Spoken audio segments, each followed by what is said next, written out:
Russia is sending additional military equipment to Belarus. The two countries say they're preparing for joint military drills, but the developments have further fueled tensions in the Ukraine crisis, despite ongoing diplomatic efforts. Well, here to break this all down for us is France 24's international affairs editor Armin Georgian.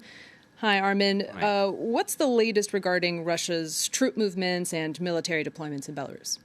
Well, the Belarusian Defense Ministry has confirmed that Russian ground attack aircraft have arrived in the country, and this goes in the same direction that the NATO Secretary General said at the end of last week about a significant movement of Russian forces into Belarus, which is, of course, a close ally of Russia and has a border with Ukraine.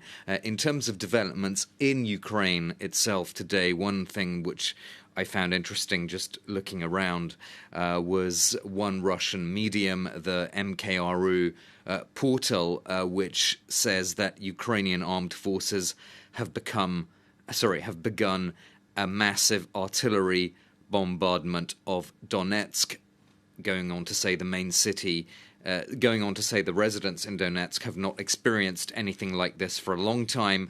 Meanwhile, the Ukrainian news agency Interfax has a completely different version of that particular report, which is it says that in fact Russian mercenaries have been strengthening their positions with 178 units of military equipment put into place within 24 hours.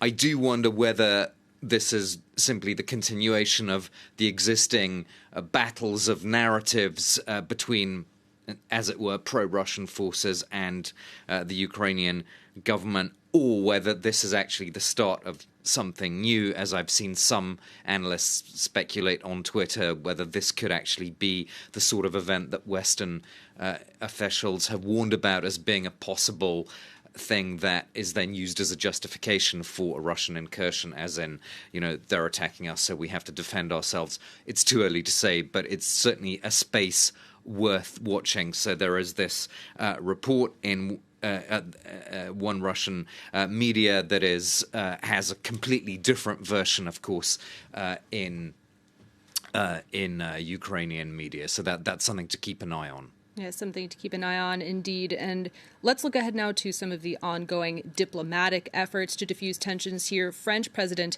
Emmanuel Macron is to visit Moscow on Monday and Kiev on Tuesday. What proposals could Macron bring to the table? Well, remember, Macron is not going simply to Moscow and back. He's also going to Kiev. So he has to take to Kiev something that points to de-escalation. And if after he leaves the Kremlin, more Russian forces move into position, then it's hard for Kiev to believe that Macron has a lot of influence. But why would Putin give Macron that signal of de-escalation anyway? Yes, France has always argued for dialogue with Russia. That has always, been seen as a positive in the Kremlin. Yes, France now holds this rotating presidency of the EU, which does make an important player in some respects.